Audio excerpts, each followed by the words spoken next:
We are Plum Creek, and we're a place where you matter. Our mission here is centered around change lives, changing lives.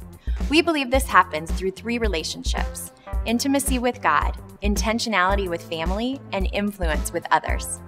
We hope what you hear today will impact and challenge you to love God and the people around you in a whole new way. We'd encourage you to connect with us online at plumcreekonline.com or on social media to see how Plum Creek is impacting our community and what opportunities we have for you and your family to get connected.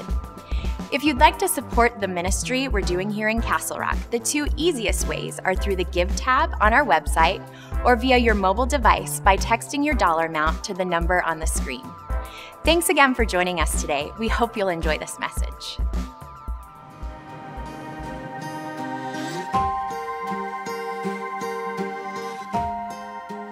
Miracles are a retelling in small letters of the very same story, which is written across the whole world in letters too large for some of us to see.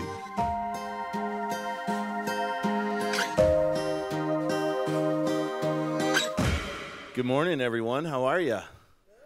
I need to know who ordered the weather, right? Because you're freaking me out a little bit, right?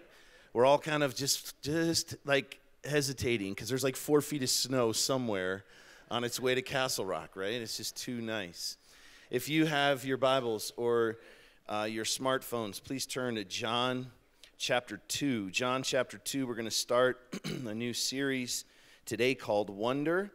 And in John chapter 2, we have the record of Jesus' first miracle. And I want to read it to you today. If you have your Bibles or your smartphones, follow along. It won't be on the screen. So if you don't have that in front of you, just listen. The next day, there was a wedding celebration in the village of Cana in Galilee. Jesus' mother was there, and Jesus and his disciples were also invited to the celebration.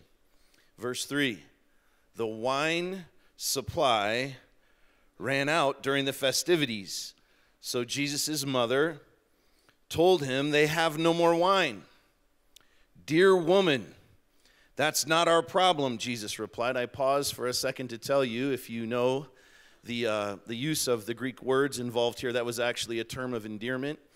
I did try and follow Jesus' lead this week, calling Beth that, and it didn't work. But his mother told the servants, do whatever he tells you. Standing nearby, there were 6 stone jars used for Jewish ceremonial washings. Listen, I love the detail. Each could hold 20 to 30 gallons. Jesus told the servants, fill the jars with water. When the jars had been filled, he said, now dip some out and take it to the master of ceremonies. So the servants followed his instructions. When the master of the ceremonies tasted the water that was now wine, not knowing where it had come from, though of course the servants knew, he called the bridegroom over. A host always serves the best first, he said, and then when everyone has had a lot to drink, he brings out the less expensive wine. But you have kept the best until now. This miraculous sign at Cana in Galilee was the first time that Jesus revealed his glory, and his disciples believed in him. Wow. Of all the things to have your miraculous come-out party with, that's pretty interesting, isn't it? So we start this series today called Wonder, and we're going to take the next several weeks up and through Easter to look at several miracles, specifically from the book of John. And I would say that there is a reason why John chose those miracles to record over some of the others that he had seen. Why? Why wonder? Why would we call this series Wonder? It's absolutely perfect. Listen to the definition of wonder: a feeling of surprise mingled with admiration caused by something beautiful, something unexpected, unfamiliar, or inexplicable. But right now, I would venture to guess that there's probably a range of emotions knowing that we're going to be talking about some miracles. Some of you are going to be fired up because you like these stories. You've heard them before, and you hear them, you read them, and you're like, gosh, that's just awesome. I love to hear about the stuff that Jesus did. Some of the rest of us that are here, hear these stories, and automatically you have this radar that comes up when we talk about this. You've heard some of these stories before, but maybe you have a hard time wrapping your arms in your mind around the things that Jesus did, so you're just not sure. Hang with me, because that's part of what this series is about. Before we head into this series too far, we need to identify a couple of obstacles that will prevent us or keep us from stepping into the miraculous. We need to talk about that. Pull your journey guide out, and you might want to jot a few things down today that will help us as we kind of introduce this series and then look at this particular miracle.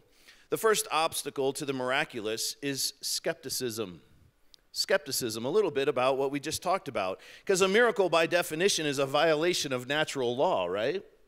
And so in our minds and our hearts, like well-trained lawyers, we instinctively object to any kind of violation like that because miracles just aren't logical. And oftentimes, the things that we can't explain, we explain away.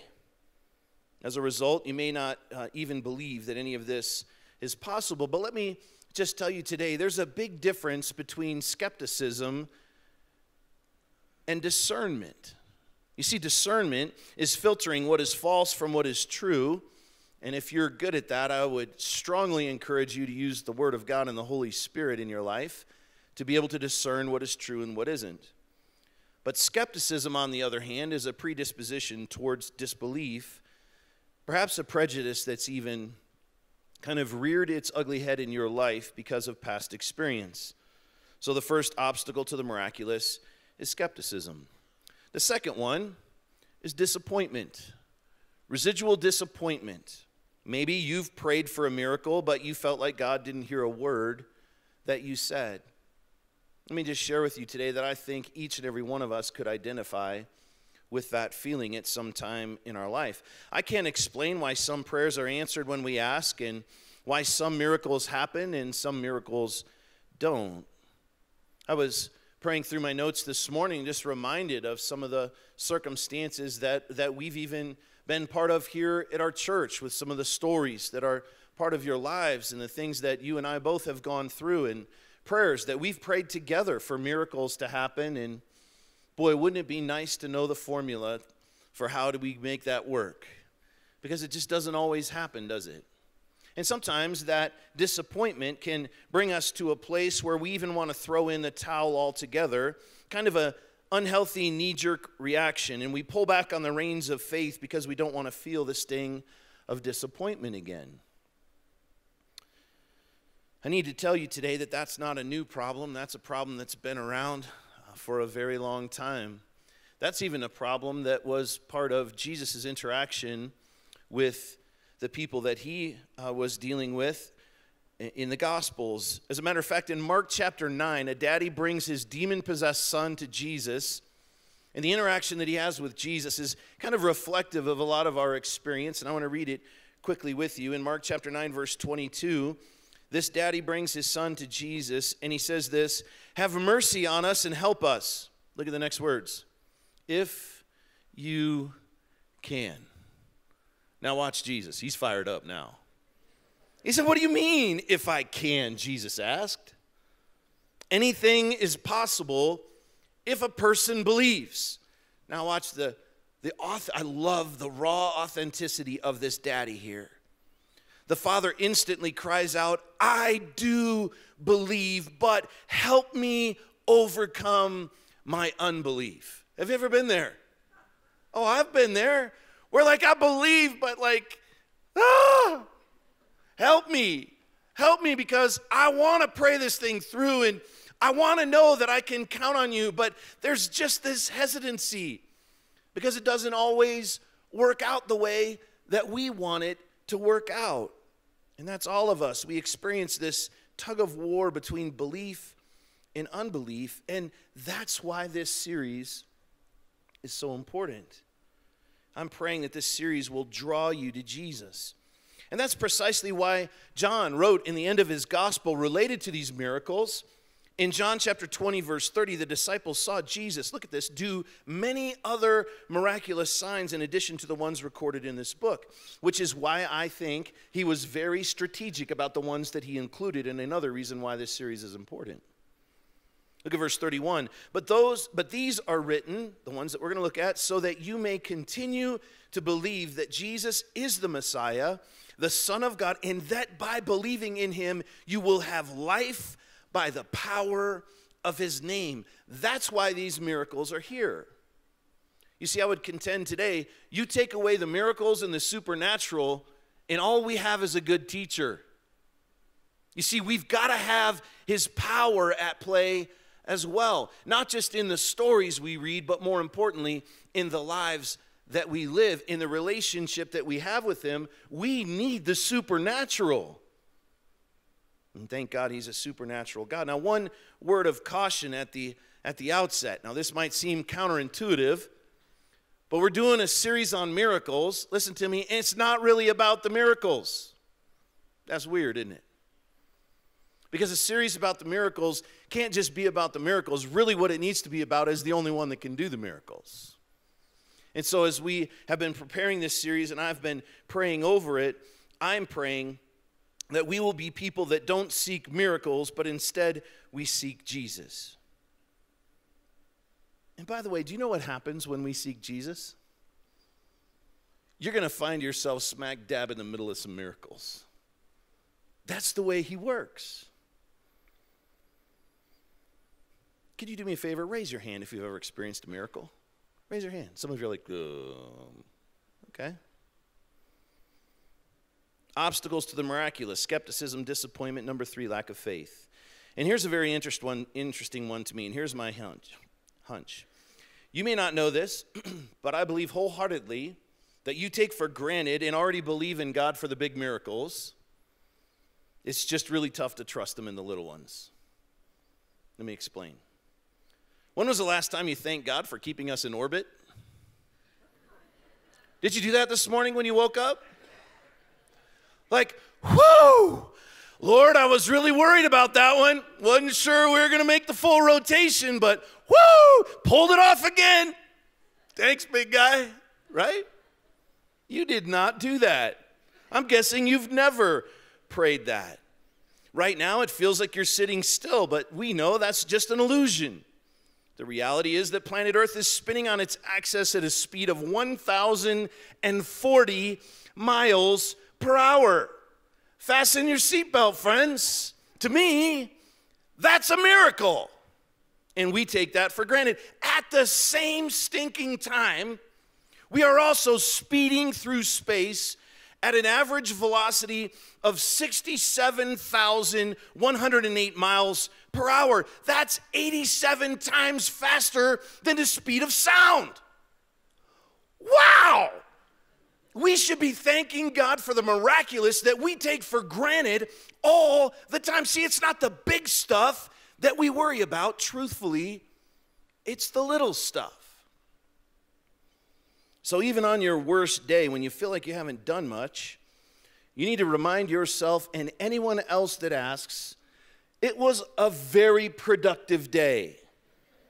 I traveled 1,610,592 miles through space today, right? Productive day. If that isn't miraculous, I don't know what is.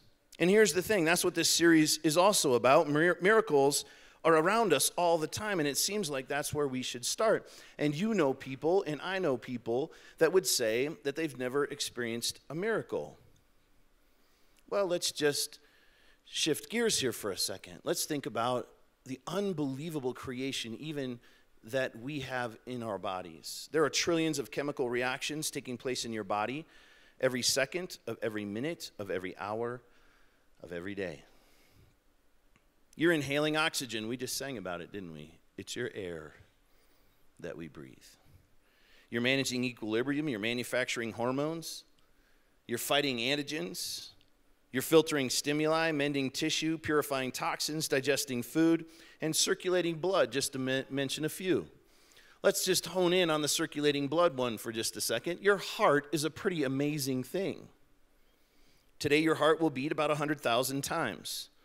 It's going to pump 6 quarts of blood all throughout your body through about 60,000 miles of arteries, veins, and capillaries. If you laid those arteries, veins, and capillaries end to end, they would circle the earth 2.5 times. Have you ever experienced a miracle? You see, we take for granted the big stuff. It's just the little stuff that we have a hard time trusting him for. Albert Einstein said it this way: there are only 2 ways to live your life. One is as if nothing is a miracle. The other is as if everything is a miracle. So let's just jump back into this first one. As we read this story, Jesus kicks off his miraculous career, are you ready for this? By transforming H2O into Merlot. How about that, right? I wish I made that up by myself. I read it in a blog. That was awesome. He literally transformed multiple gallons of water into choice wine. And please write this down. It wasn't box wine. This is the good stuff, guys. Be pretty cool to have a sip of this. Pretty amazing the way Jesus did this. So let's take a little closer look at how this goes down. Look at verse 1. The next day there was a wedding celebration in the village of Cana in Galilee. Jesus' mother was there, and Jesus and his disciples were also invited to the celebration. The village of Cana was a little town, a little village, probably just a few dozen people lived there, 9 miles north of the city where Jesus was born. Because of the close proximity there, it's highly likely that Jesus and his family knew people that lived in Cana, and there was just kind of this welcomed kind of involvement in these 2 communities. And so this individual, whoever it was that was having the wedding, somehow knew of Jesus and his family. And so Jesus and his family and the disciples would have been invited to this wedding. And just like in our culture today, weddings were a really big deal. Actually, they would have been engaged now for over a year, this couple would have. And during that time, this young man would have been proving his worth to his father-in-law-to-be. He would have been building their home and kind of getting things set in order for their big wedding day and their life together. They wouldn't have been living together, but as far as their laws were concerned, they were already married. So the wedding then would be a celebration that would last 3 days to an entire week. And so if you got invited to this party, you literally had to take some time off. And that's where we pick up this story today. Look at verse 3. The wine supply ran out during the festivities, so Jesus' mother told him, they have no more wine. Now I want to share with you some observations as we dig into this story. The first thing that I see here as I'm looking at this story, and someone needs to hear this today, a problem precedes a miracle.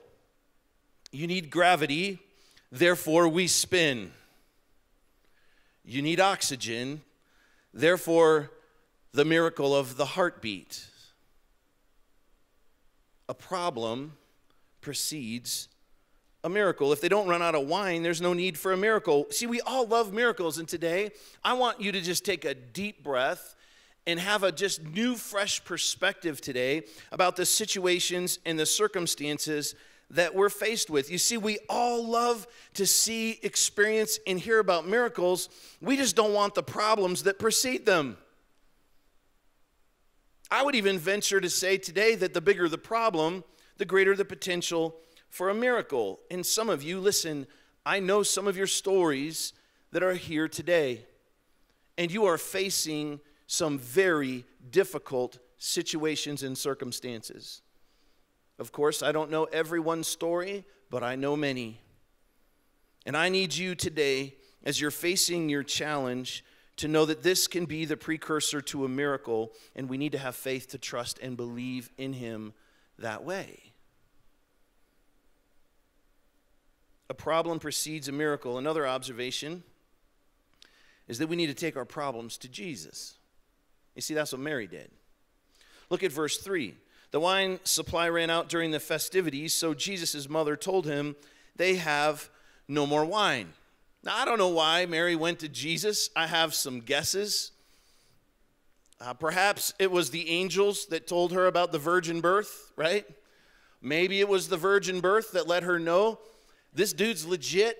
like he comes from some place I don't fully understand. But scriptures do. I would really like to think that Jesus was a very unique child, just playing games all the time with people because of his supernatural power. Like somehow always came back and won at Monopoly. And you're like, dang it, just can't beat him, right? We like to think that he pulled off all kinds of crazy miracles with his brothers and his friends, and that when things came out of the carpentry shop, they're always perfectly straight, right? Didn't even have to use a level. Oh, I got it, Dad, I'll cut it. Just perfect, right? We like to think that those things happen. If you're like me, you think about that stuff. But we know that's not necessarily true, right? It's not true at all, because scriptures tell us that this is the first time that he revealed his glory. But his mom knows something here, and as I was thinking about this, my question for you is this: who's your go-to guy? Who is it that you go to when the crap hits the fan? I like to call Mom. Sometimes I'll call my mentor.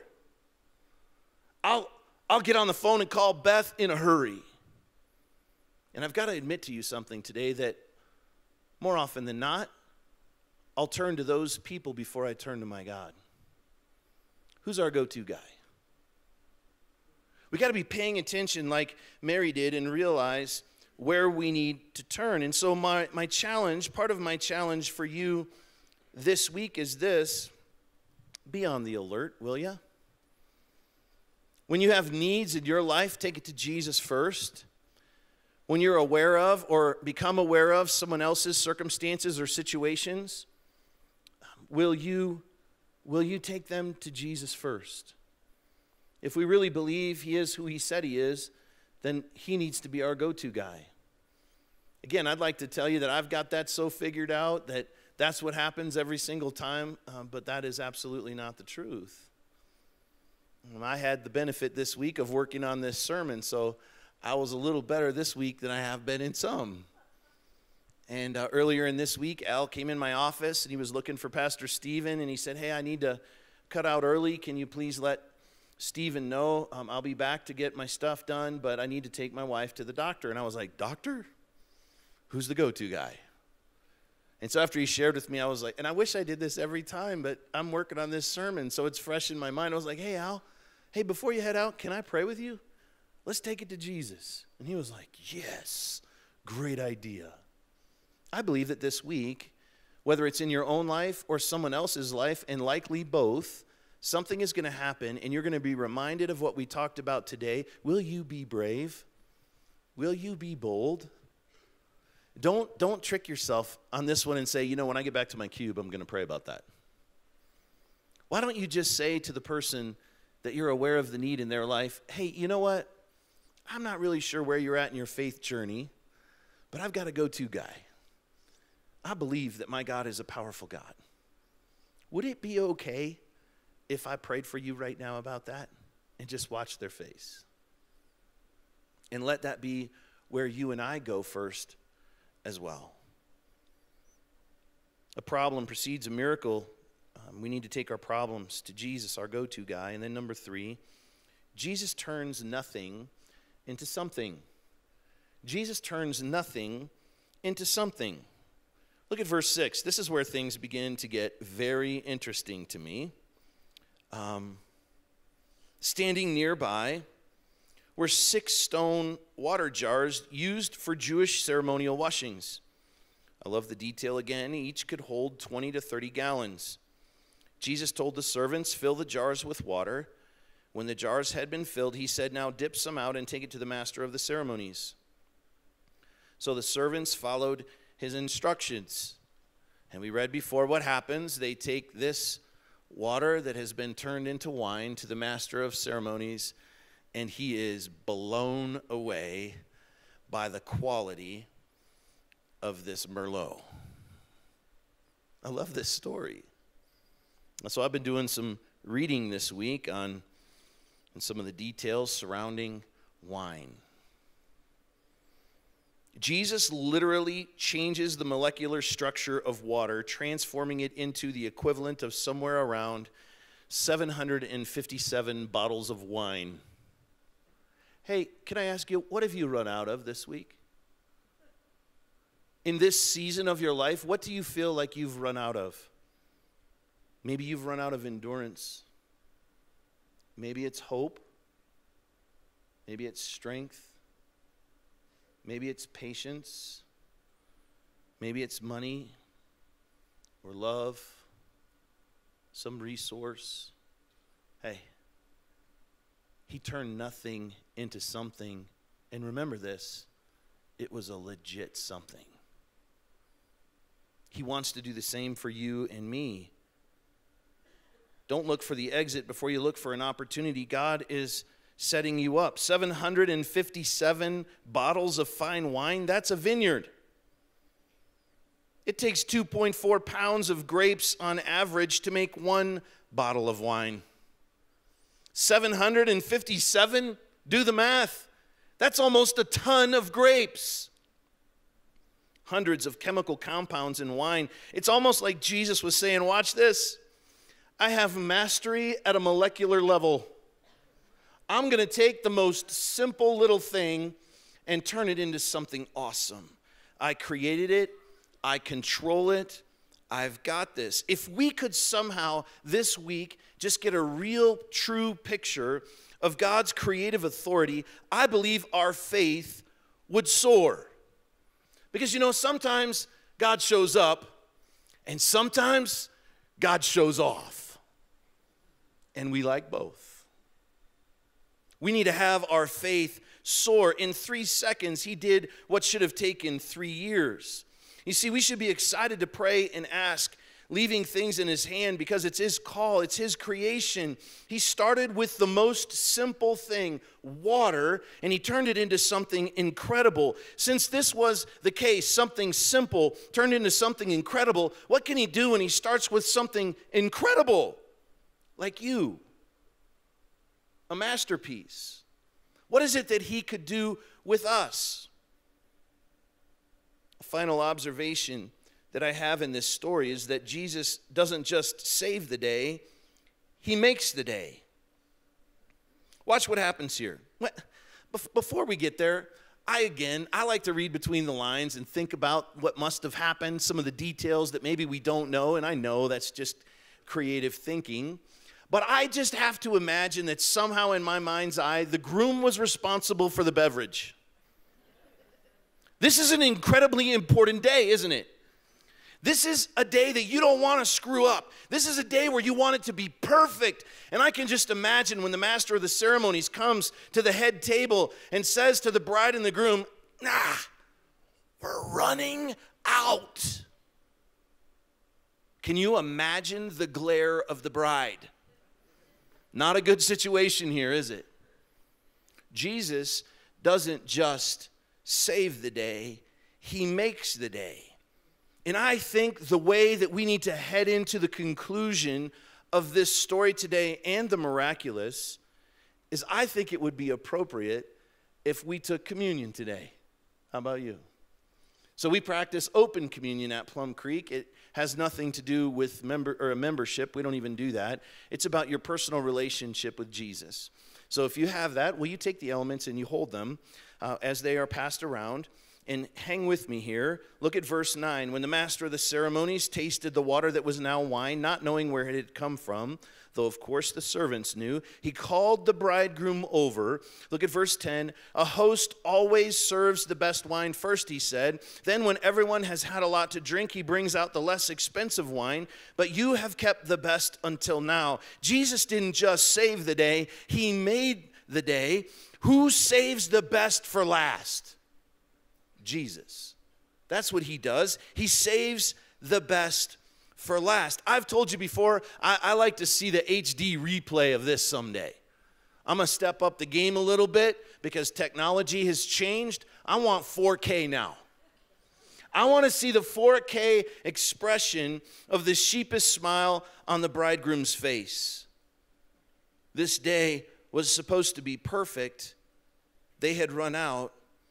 And Jesus didn't just help them save face, he helped him put his best foot forward. Jesus didn't just save the day, he made the day. Thank you.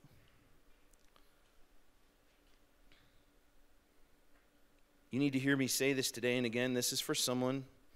He can turn the worst days into the best days, and he always saves the best for last. You hold in your hand these communion elements, and listen, I know there's lots of ways, and we talked about them earlier, that we can approach our perspective as it relates to miracles. But I need you to hear me say this today.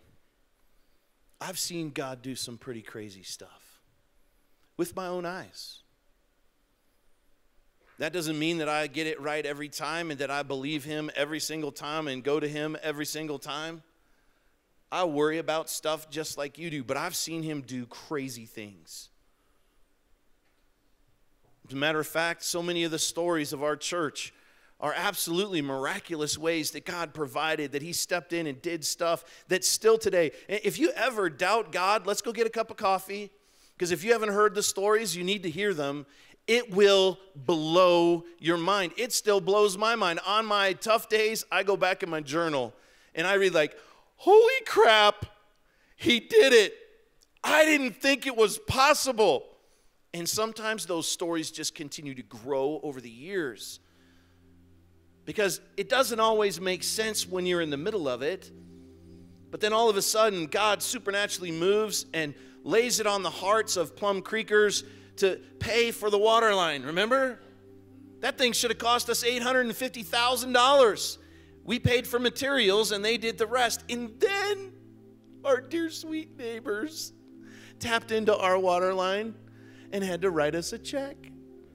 It's awesome. Like, only God can pull that stuff off, guys.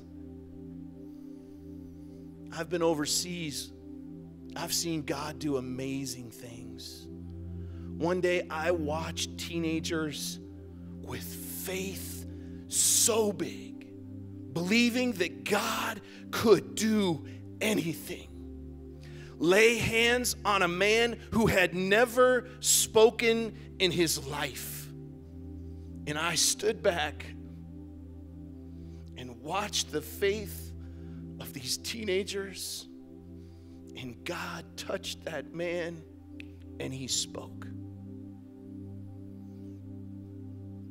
I've seen that same group of teenagers lay hands on a baby that was sick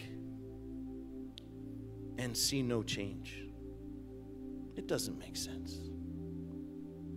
But God is God. I've had circumstances and situations where people from Plum Creek and other churches that I've been able to serve at come up and ask for prayer, only to have that same person literally chase me down at the grocery store to tell me what God had done.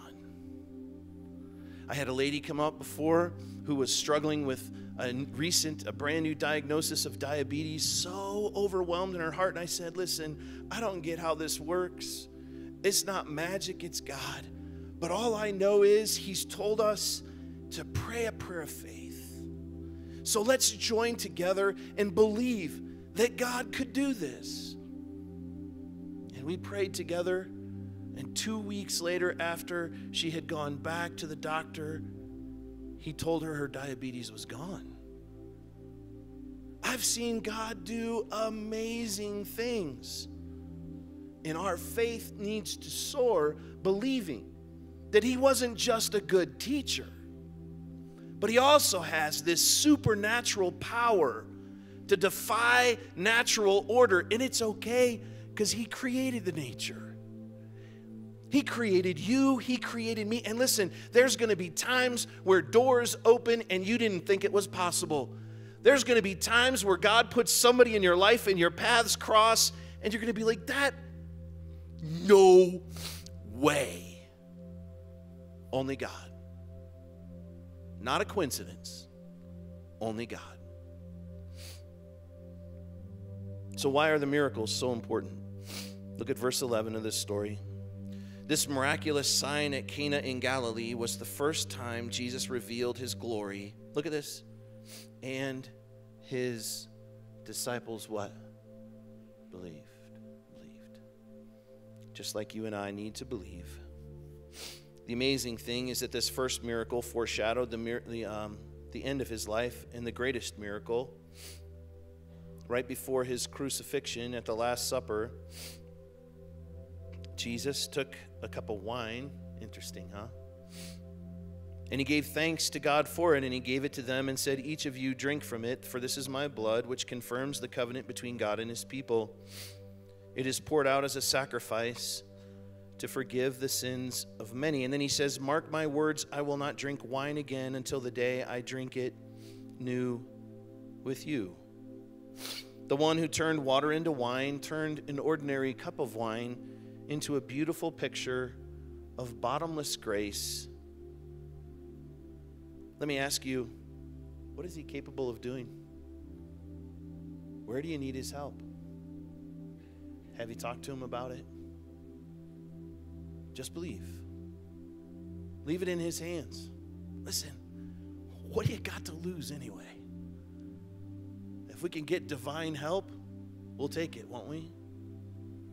And the greatest miracle of all is that his body was broken and his blood was shed. Would you bow your heads for just a second? Perhaps there's someone here today that after hearing this message and thinking about the things that we've talked about, this incredible story, you realize that you need to have this miracle worker in your life.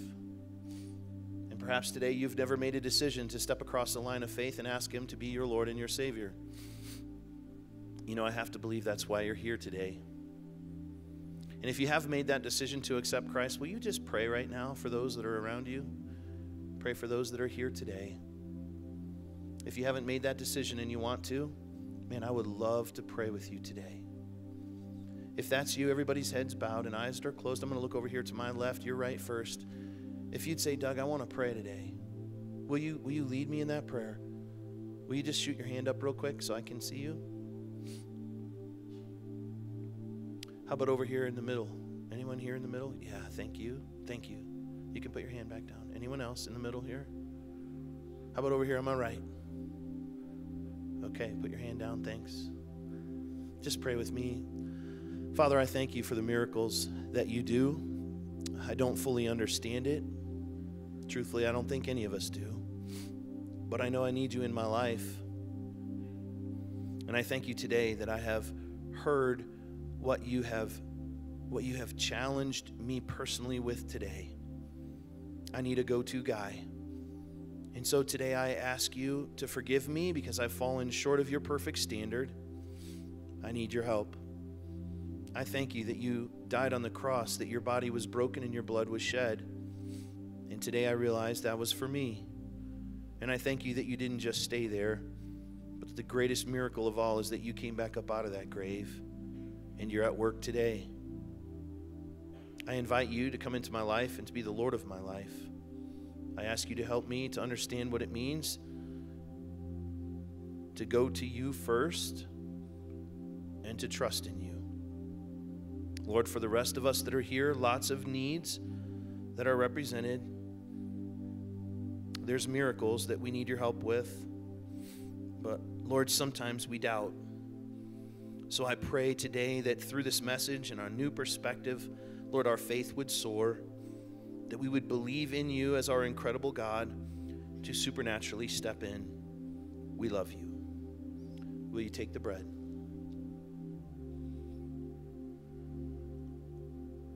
And the cup.